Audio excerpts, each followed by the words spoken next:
चलिए अब हम नेक्स्ट क्वेश्चन करते हैं, question number 7। Okay,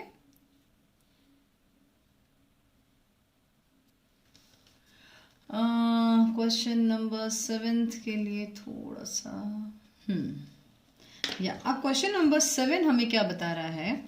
the weight of the 6 children, 6 बच्चों का जो वेट है, are this much, this this this this this, ये वेट दिया गया है। फाइंड द एवरेज वेट, आपको एवरेज वेट निकालना है। तो यहाँ पे जो आपको बहुत खास तरीके से याद रखना है वो ये है कि जनरली जो फॉर्मूला लिखा जाता है वो सभी इसके लिए अलग अलग होता है, लेकिन मैं चाहती हूँ कि आपको अगर एक फॉर्मूला याद है दिमाग में तो पहले वही लिखो। अब क्योंकि एवरेज निकालना है तो एवरेज का जो फॉर्मूला आपके टेक्स्ट बुक के हिसाब से लिखा हुआ है, that is sum of numbers upon sum of addends. Okay, sum of addends, right. ये हो गया sum of numbers upon sum of addends. अब यहाँ पर अगर आप देखो तो एवरेज निकालने के लिए सम क्या है, एवरेज में इज इक्वल टू कर रही हूँ यहाँ पर। पहले इज इक्वल टू करने के बाद जो भी नंबर्स यहाँ पे लिखे हैं उसको मुझे कॉपी करना है, तो मैं फटाफट कॉपी कर रही हूँ यहाँ पर। That is 41.2 plus 36.5 plus 65.2 plus 45.1 plus 50 plus 50, बस इतने नंबर्स दिए हुए हैं। तो यहाँ पे और कितने नंबर्स हैं? 1 number, 2 number, 3 number, 4 number, 5 number, 6 number. तो इसको हम ऐसे लंबी लाइन करके अपॉन में 6 लिख देंगे। अब आता है मेन काम, इन सबको प्लस करना। अब पता है आप लोग गलती क्या करते हो? आप लोग ये पॉइंट का ध्यान नहीं रखते हो, बहुत बड़ी गड़बड़ करते हो। तो अब मैं लूंगी अपना रफ पेपर, अब मैं इन दोनों को पहले प्लस करूंगी, बाद में इन दोनों को और बाद में इन दोनों को, ठीक है। तो मैं पहले लिख लेती हूँ इसको। अब देखो मैंने इनको 2 और इन 2 को ऐसे प्लस करके रख दिया है नीचे। अब इसको प्लस करती हूँ, ये हो गया 7 और ये हो गया 7 और ये भी हो गया 7। अब यहाँ पर आ गया 3, यहाँ पर आ गया 10, 1 कैरी, और यहाँ पर आ गया 11, ये इसका आ गया, और यहाँ पे आ गया 100 जब हम इसको प्लस करेंगे। अब इन 3 को बहुत अच्छी तरह से यहाँ पे प्लस कर लो। 77.7, 110.3 और ये आया 100। अब देखो बहुत ध्यान देना, अभी 77.7 लिख लिया। जब 110 लिखना था मुझे तो देखो मैंने 1 को थोड़ा एक साइड कर दिया, दिख रहा है आपको? क्योंकि यहाँ पे सिर्फ 10 आएगा 77 के नीचे, 100 उसका अलग से आएगा, ये मैंने लिख दिया।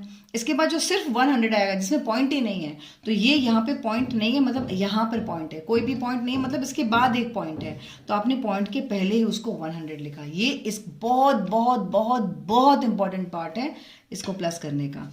बस अब इसको आप प्लस कर सकते हैं। ये आया 10, 1 कैरी, ये आ गया 8, ये आ गया 8, ये आ गया 2, 288। ओके, आ गया ये 288। अब इसको आप यहाँ पे लिख लो 288। तो आप बोलोगे हमें सिर्फ 0.0 लिखने की जरूरत नहीं है, नहीं कोई ज़रूरत नहीं है 0.0 लिखने की, क्योंकि पॉइंट के बाद 0 है, कोई फ़र्क नहीं पड़ता। अब ये इसको अपॉन 6 में कर दो। अब यहाँ पे आप रफ में डिवाइड करो इसको। तो अब यहाँ पर है 288 को हम 6 से डिवाइड कर रहे हैं, तो 6 4 ज़ा 24, माइनस करोगे तो 4 आ गया। अब ऊपर से इसको उतारो तो 848, तो 6 8 ज़ा 48, माइनस किया, ये आ गया 0, तो ये हो गया 648 इसका आंसर आया। तो यानी कि इन शॉर्ट इसका आंसर 48 आया। अब बस आपको देयरफॉर लगा के लिखना है। यहाँ पे इसने लिखा है क्वेश्चन में फाइंड द एवरेज वेट, तो आपको अभी यहाँ पे लिखना है average weight is equal to 48। अभी केजीज जरूर लिखना, हाँ, क्योंकि क्वेश्चन में ये जो भी दिया है ना ये सारा केजीज है, so that's why you have to write kgs also. तो बात समझ में आई कैसे करना है? मैंने ये चीज़ में, ये मैंने क्वेश्चन में आपके नोटबुक टेक्स्ट बुक में जो दिया वही लिखा है, वरना टीचर्स इसमें कभी कभी चेंज करवाती हैं, ये वेट लिखो वो लिखो, तो बच्चे कंफ्यूज होते हैं, इसीलिए एक को पकड़ के चलो और वही लिखते रहो हमेशा, ठीक है? Got it? आगे बढ़ते हैं। चलिए आगे बढ़ते हैं। Find volume of a cube whose measured. अब वॉल्यूम ऑफ अ क्यूब, तो सबसे पहले मैं आपको क्यूब का एक डिज़ाइन बता देती हूँ, तो आपको थोड़ा एक आइडिया आ जाएगा क्यूब का डिज़ाइन कैसे होता है। वो पहले क्यूब मतलब एक स्क्वायर जैसी चीज़, एक स्क्वायर जैसी चीज़, ओके। ये बन गया क्यूब, ओके।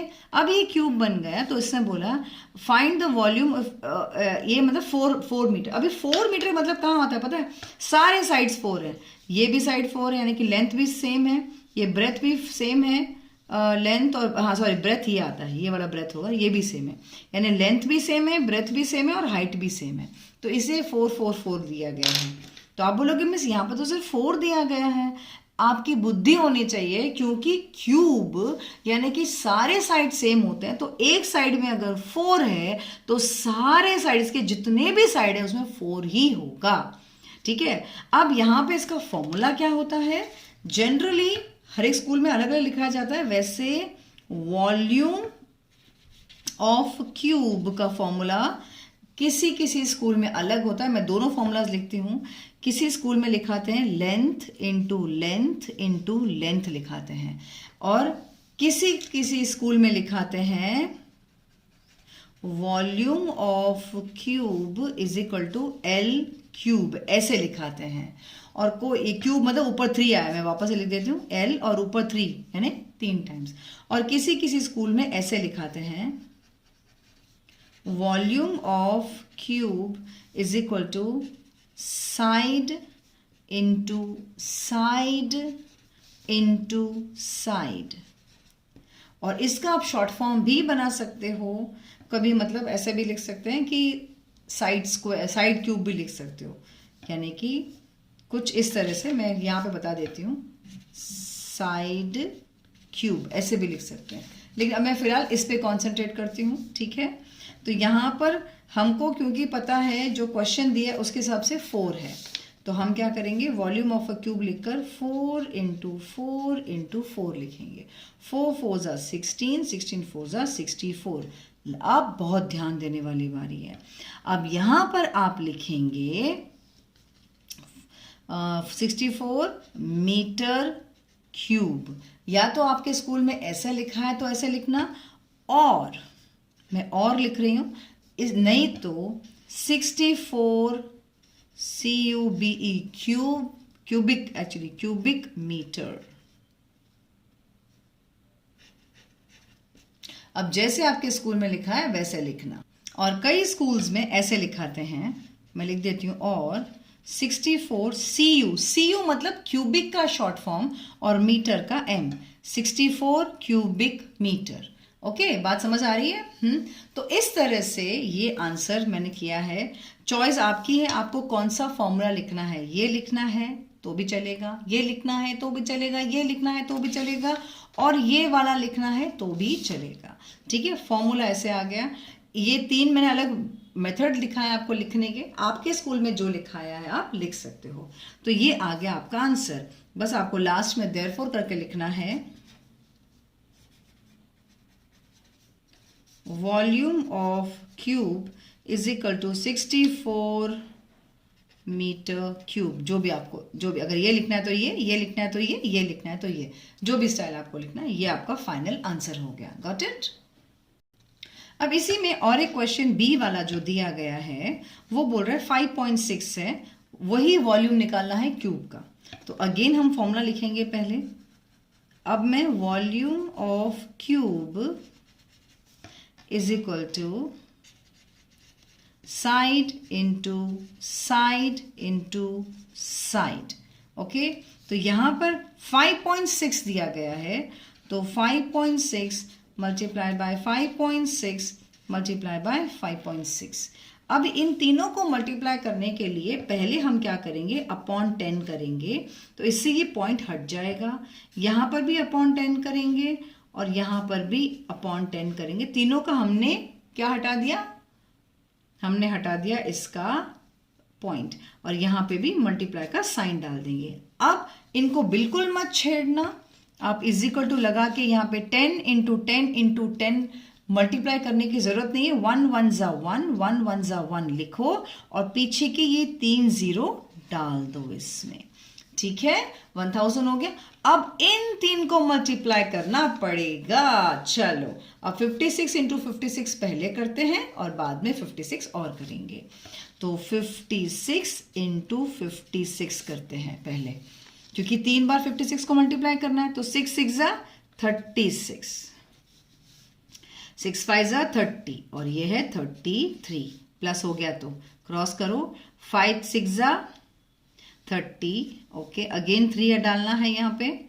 5 5 जा 25, 26 27 28, तो ये हो गया यहाँ पर 6, यहाँ पर 3, यहाँ पर 11, 1 कैरी और यहाँ पर आया 3। अब इसको और एक बार 56 से मल्टीप्लाई करना पड़ेगा, क्योंकि टोटल 3 बार 56 है ना, यहाँ पे 2 बार तो लिख दिया, अब और एक बार बाकी है ना। अब इसको करना पड़ेगा, 3136 को मल्टीप्लाई करना पड़ेगा 56 से। तो चलिए हम पीछे करते हैं। 3136, राइट, 3136 मल्टीप्लाई बाय 56। 6 6 जा 36, 6 3 जा 18, 19 20 21, ये 2 आ गया। 6 1 जा 6 7 8 एंड 6 3 जा 18, यहाँ पे मल्टीप्लाई करो। 5 6 जा 30, तो अगेन 3 आया, ये वाला नहीं नया वाला 3 आया। 5 3 जा 15, 16 17 18, 1 कैरी।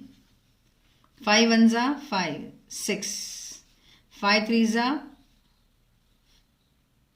15,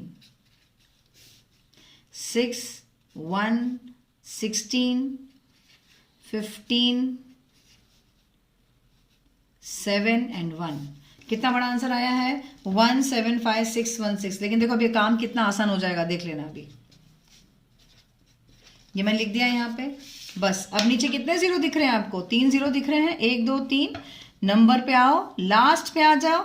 1 2 3 3 नंबर्स को टिक कर दो। टिक करने से अब क्या हुआ, हमारे पास जो आंसर मिला दैट इज 175.616, क्योंकि जो टिक वाले थे वो सारे पॉइंट के बाद चले गए। ठीक है, कितना इजी हो गया, हमारा टाइम कितना बच गया इसमें, है ना। तो ये आया, लेकिन ये कंप्लीट नहीं हुआ है, अभी कंप्लीट नहीं हुआ है। क्यों? क्योंकि अब इसको आप लिखोगे, या तो आप इसको मीटर क्यूब लिखोगे या तो ऐसे लिखोगे, और 175.616 CU यानी क्यूबिक मीटर लिखोगे, क्यूबिक मीटर लिखोगे। ठीक है, बात समझ में आ गई। अब जैसे भी आपको लिखना है वो आप लिख सकते हो। I hope this is clear. हाँ, लेकिन लास्ट में वॉल्यूम लिखना पड़ेगा ना। Volume of cube is equal to 175.616। ये आपका आंसर आ गया। इजी। चलिए और एक सम करते हैं। अब और एक सम मैं नहीं करती हूँ, चलो ये आप खुद करना। इसमें वॉल्यूम ऑफ क्यूब निकालना है 21 सेंटीमीटर का। बस इतना ध्यान रखना कि जो सेंटीमीटर है ना, तो वहाँ पे सेंटीमीटर ही लिखना आप। ठीक है, जो भी आपका आंसर आता है वो वाला you have to write centimetre only. Be careful about it. Okay, चलिए अब हम नेक्स्ट क्वेश्चन पे आते हैं। मैंने बता रही हूँ, मैंने क्वेश्चन 8 का सी नहीं किया है, वो आपको खुद करना है। ओके, अब आते हैं क्वेश्चन नंबर 9 पे आते हैं। क्वेश्चन नंबर 4 के 9 पे। अब यहाँ पे जरा क्वेश्चन दिखा दूं आपको। ये रहा question, convert 40 degree Celsius to Fahrenheit. तो पहले मैं इसका ए कर देती हूँ। इसका ए करने से पहले मैंने आपको पहले भी कई बार सिखाया है, वापस से अभी फिर से सिखाऊंगी कि क्या होता है इसमें। मैं अपने रफ पेपर में लिख दूं ताकि आपको थोड़ा ध्यान आ जाए कि जब भी फ़ारेनहाइट से हम कहाँ जाते हैं, फ़ारेनहाइट से अगर हम सेल्सियस में जाते हैं तो हमको करना पड़ता है -32 जो भी हमारा क्वेश्चन होता है उसको इसके बाद उसको मल्टीप्लाई करना पड़ता है 5/9 से। और जब हमको सेल्सियस से हमको फ़ारेनहाइट में जाना होता है तो जो भी हमारा क्वेश्चन है उसको मल्टीप्लाई बाय 9/5 करना पड़ता है और बाद में जो आंसर आए उसमें +32 करना पड़ता है, राइट। लेकिन अब हमारा जो क्वेश्चन है सेल्सियस टू फ़ारेनहाइट है तो हमको ये वाला फॉर्मूला यूज़ करना पड़ेगा। ओके, तो हम ये वाला फॉर्मूला कैसे यूज़ करेंगे, क्योंकि यहाँ पे 40 डिग्री दिया हुआ है सेल्सियस, तो हम करेंगे 40 मल्टीप्लाइड बाय 9/5। ये सिखाया ना मैंने अभी मल्टीप्लाई बाय 9/5 करेंगे। तो जब हम इसको कैंसिल करेंगे ना, यहाँ पर 5 1 होता है एंड 5 8 40, ये तो हमको आता ही आता है, राइट। तो 8 9 हो गया 72। अब ये 72 इसके बाद क्या करना पड़ता है, +32 करना पड़ता है, +32। अब आप रफ में इसको प्लस करके देखिए 32 को एंड 72 को, तो ये हो गया 4 और ये हो गया 10, दैट कम्स टू 104। लेकिन क्या लगाओगे अब इसके पीछे, डिग्री फ़ारेनहाइट। क्यों, क्योंकि ये वाला क्वेश्चन क्या बोल रहा था, सेंटीग्रेड सेल्सियस से एफ पे आना है, एफ यानी फ़ारेनहाइट पे आना, तो ये आपका आंसर है। ओके, अब वैसे ही मैं बी वाला भी करती हूँ। यहाँ पर बी वाला जो क्वेश्चन है, बी वाला 105 है, तो मैं करूँगी 105 मल्टीप्लाई बाय 9/5। ओके, तो मल्टीप्लाई बाय 9/5 करेंगे तो अगर कैंसिल करना आता है तो 5 1 5, 5 2 10 एंड 5 1 5, तो 21 आ गया। 21 मल्टीप्लाई बाय 9 करो, तो चलिए हम रफ पेपर में 21 को मल्टीप्लाई बाय 9 करते हैं। 9 1 9, 9 2 18, 189, यानी 189 आ गया। अब हमें क्या करना है, 189 प्लस 32 करेंगे। तो इसी ये जो रफ पेपर है इसी में मैं +32 कर दूं, तो ये हो गया 11, 1 carry, 8 + 3 is 11 + 1 12 and 1, this gives you 2, 221। तो this gives you 221। लेकिन डिग्री लगाना है और फ़ारेनहाइट लगाना है। क्यों, क्योंकि क्वेश्चन ने सेल्सियस से फ़ारेनहाइट में पूछा है, इसलिए। तो ये मैंने ए और बी दोनों का दोनों सॉल्व कर दिया। चलिए अब हम नंबर 10 पे आते हैं। क्या बोल रहा है ये, find the breadth of a rectangular plot of a land whose area is this much and the length is this much, find its perimeter. हाँ, देखो अब सबसे पहले एक मैं डिजाइनिंग कर देती हूं यहां पर, क्योंकि इसे रेक्टेंगल प्लॉट बोला है। ब्रेथ निकालो, यानी ये वाला पोर्शन नहीं दिया गया है, यानी कि ब्रेथ हमको पता नहीं है, इसलिए क्वेश्चन मार्क। ओके, ये वाला, ये दो साइड हमको नहीं पता है। अब इसका एरिया पता है, यहाँ पे एरिया जो है दैट इज गिवन, ये जो पूरा का पूरा एरिया दिया गया है, दिख रहा है आपको ये एरिया, यहाँ पे ये 660 मीटर स्क्वायर दिया गया है, राइट। 660 मीटर स्क्वायर दिया गया है और इसका लेंथ जो दिया गया है दैट इज 33, तो यानी जो लेंथ है यहाँ पर दैट इज 33 मीटर दिया गया है। फाइंड इट्स पेरीमीटर, और आपको क्या निकालना है, पेरीमीटर निकालना है। एरिया दिया गया है, लेंथ दिया गया है, ब्रेथ नहीं दिया गया है और पेरीमीटर निकालना है। हाउ स्मार्ट, क्योंकि पेरीमीटर का जो फॉर्मूला होता है रेक्टेंगल का, वो आपको पता है क्या होता है, आपको पता है ना कि 2 लेंथ प्लस ब्रेथ होता है। अब इस क्वेश्चन में लेंथ दिया है मगर ब्रेथ नहीं है, ठीक है। तो इस फॉर्मूला में पुट करने के लिए ब्रेथ हमारे पास नहीं है और लेंथ है, तो अभी इसकी मजबूरी बन जाती है कि एरिया की हेल्प लेकर हम ब्रेथ निकालें। बात समझ आ गई।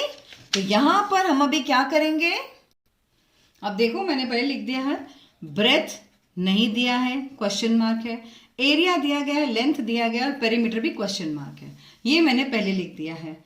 अब जैसे मैंने कहा पेरीमीटर डायरेक्ट निकाल नहीं सकते, तो हम सबसे पहले क्या निकालेंगे, लेंथ निकालेंगे। उसके लिए एरिया की मदद लेनी पड़ेगी, तो हम लिखेंगे एरिया ऑफ रेक्टेंगुलर प्लॉट, ये रेक्टेंगुलर प्लॉट टेक्स्ट बुक पे हमारे क्वेश्चन में लिखा हुआ है, तो हम भी सेम ही लिख रहे हैं, is equal to length multiply by breadth. Okay, अब यहां पर हमारे पास area of rectangular plot already दिया गया है 660, ठीक है, ये दिया गया है, इज इक्वल टू के नीचे इज इक्वल टू लेंथ हमें पता है दैट इज 33, मल्टीप्लाई का साइन मल्टीप्लाई, ब्रेथ हमारे पास है नहीं तो ब्रेथ का ब्रेथ सेम लिखेंगे। अब ये इसको जो बी है ना, ये इसको धक्का मार के यहां से निकालेगा, बोलेगा निकल यहां से, और ये निकलेगा यहाँ पे जो मल्टीप्लाई हो रहा है इजिकल टू का दरिया पार करके जब ये इधर आएगा ये डिवाइड हो जाएगा, यानी कि 660 डिवाइडेड बाय 33, और यहाँ पे अकेला कौन रह गया, सिर्फ और सिर्फ ब्रेथ। ओके, अब इसको हम डिवाइड करेंगे। आपको अगर डिवाइड करना आता है तो बहुत अच्छी बात है, और अगर नहीं तो मैं आपको एक मेथड सिखाती हूँ, जैसे 660 को और इसको 33 को आप कैसे डिवाइड करोगे। देखो, सबसे पहले इस 660 है ना, इसको पहले आप कर दो 66 मल्टीप्लाई बाय 10, ठीक है, 66 मल्टीप्लाई बाय 10, क्योंकि 66 10 160 होता है। अब इस 66 को आप ऐसे डिवाइड करो, और 33 जो दिया हुआ है यहाँ पे उसको आप अलग से डिवाइड करो। तो आप देखोगे यहाँ पर आप जब डिवाइडिंग पे आओगे ना, तो यहाँ पर आप देखोगे 11 6 क्या होता है, 11 6 66 होता है, फिर आप 2 3 एंड 3 1 करोगे, और यहाँ पे अगेन आप देखोगे 11 3 33 होता है, 3 1 होता है। यानी इन शॉर्ट अगर आप रफ में आप इनको करके देखोगे तो जैसे 660 है अपॉन 33 है, राइट। तो यहाँ पर इस पे क्या आया है तुम्हारा 11 इंटू 2 इंटू 3, 11 इंटू 2 इंटू 3, और यहाँ पे इंटू 10 कर दो। क्यों इंटू 10? क्योंकि मैंने पहले इसको स्प्लिट करवा दिया था आपको। क्यों स्प्लिट करा था? आपका कैंसिलेशन इजी होने के लिए। और यहाँ पे इसको भी अगर हम स्प्लिट करें तो 11 इंटू 3 होता है। अब अगर यहाँ पे कुछ कैंसिल करता है तो ये 11 कैंसिल हो जाएगा, ये 3 और 3 कैंसिल हो जाएगा। कौन बच गया? 2 और 10, 2 10 20। ओके, यानी कि इन शॉर्ट देखा जाए 33 1 33 20 होता है। तो आप लिखोगे यहाँ पे 20 इज इक्वल टू ब्रेथ। बात समझ आ गई? ठीक है, ये वापस से समझने वाली बात है। नहीं आता तो रिवर्स करके देख लेना है इसको। मैंने सिर्फ यहाँ पे 660 को इजी क्यों स्प्लिट किया? क्योंकि इससे मेरा काम इजी हो रहा था, इससे मैंने इसको थोड़ा सा अलग कर दिया।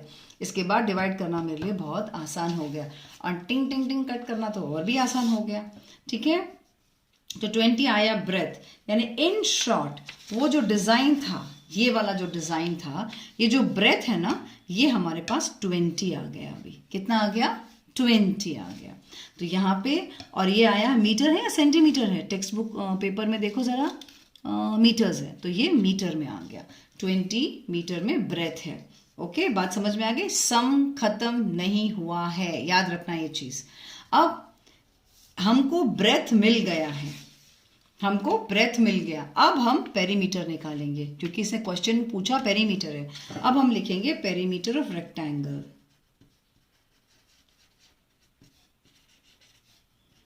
और यहां पे रेक्टेंगुलर प्लॉट है तो वो भी लिख लेना आप। 2 लेंथ प्लस ब्रेथ। ओके, तो यहाँ पे रेक्टेंगुलर, ये इज इक्वल टू का मैं यहाँ इज इक्वल टू लिखती हूँ, 2 का 2 यहाँ लिखती हूँ। लेंथ कितना दिया हुआ है मेरे पास? मेरे पास लेंथ दिया हुआ है, ऑलरेडी क्वेश्चन में है मेरे पास में 33 मीटर, राइट। तो मैं लिखूंगी यहाँ पे 33, और ब्रेथ मैंने ढूंढ के निकाला है, दैट इज 20। पहले इन दोनों को प्लस कर दूं, तो अगर मैं इन दोनों को प्लस करती हूं तो जो मेरा आंसर आता है that is 33 plus 20, that is 53। तो ये आ गया 53 ब्रैकेट के अंदर, और ब्रैकेट के बाहर है 2। अब इसका मतलब 2 यहाँ से मल्टीप्लाई हो रहा है, तो यहाँ पे हम करेंगे 53 मल्टीप्लाई बाय 2 अपने रफ पेपर पे। 2 3 6, 2 5 10, 106। तो 106 आया हमारा। क्या आया? 106 इज अवर पेरीमीटर। क्या आया? पेरीमीटर आया हमारा। ओके, बात समझ में आ गई? हमारा पेरीमीटर कितना आया? That is 106. Right, is that clear? ये मैंने शॉर्ट में लिखा, आप पूरा लिखना. तो बस आपको, क्योंकि ये फाइनल मतलब पेपर में प्रॉब्लम सब में, तो आपको पूरा लिखना पड़ेगा. Perimeter of rectangular plot is equal to 106. क्या है, मीटर या सेंटीमीटर? मीटर. ये पूरा सम इस तरह से होगा. I hope you understood this some properly. ठीक है, समझ में आया? पहला एरिया के हेल्प से हमने ब्रेथ निकाला और फिर पेरीमीटर करके हमने निकाला. राइट.